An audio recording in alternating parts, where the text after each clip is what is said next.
We've got 2 more heats to come. 157 should be okay, but there's quite a few capable of doing 155s to come yet. And this is heat number 2 of the 200 butterfly. We'll have representatives from the Maldives, from Seychelles, 2 from Australia, in fact 3 from Australia, 1 from England and 1 from Antigua and Barbuda. That's Bowen Goff.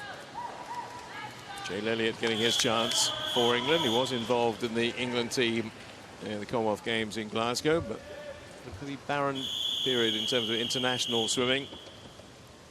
But he's a man who's converted from 1500 freestyle to 200 back and 200 fly.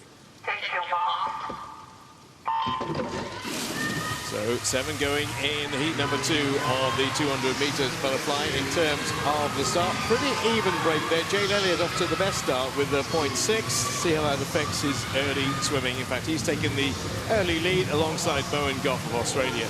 Yeah, once they were up and into their strokes there, Bowen Goff getting quickly alongside Elliott and now moving ahead. As we said, there's a mix now. We're starting to see some athletes back in the water very quickly. One of those being Brendan Smith of Australia in lane 6, fresh off that silver medal in the 400 meters individual medley last night, which was very late in last night's program, and now he's back up first this morning, whereas there on the right of your shot, Jay Elliott making his first appearance at these Commonwealth Games, going very well. But it is the yellow cap of Goff, the 24-year-old Australian, occupying lane 4, that will lead at the 100-meter mark. Yeah, halfway done, and that will be a 55.74, so a little bit slower, just a little bit slower than was the first heat, but not by a great deal.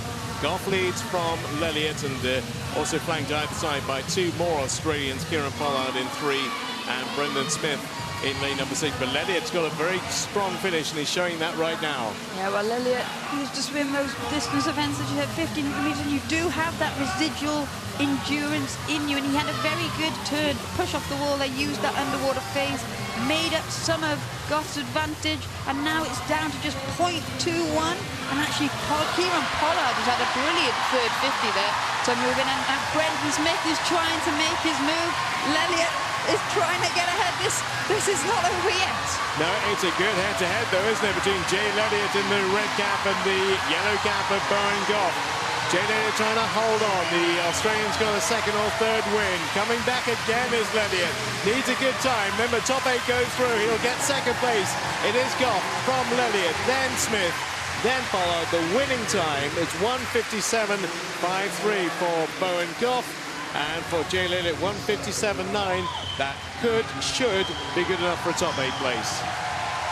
Oh, there we go. And just seeing there up in lane 1, it is Shim of the Maldives, the young 15-year-old in that silver cap, coming into the final 15 meters now. You can see that's what that red marker on the lane line signifies. And the crowd are cheering to bring him home. Well, that was a faster heat than was the first one, as we see our finisher, Shiham of the Maldives. And that was, say, a slightly quicker heat than was the first one. So this is the 2 fastest so far, Bowen Goff and Jay Elliott. So both of them will have anticipations of making, but it's unlikely now they won't make the final with the 2 top times there. Yeah, that confirmation there of Goff and Elliott both dipping under 1:58. Brendan Smith and Kieran Pollard, they had a tussle down that final 50 meters, and it was Smith just getting the better of his compatriot.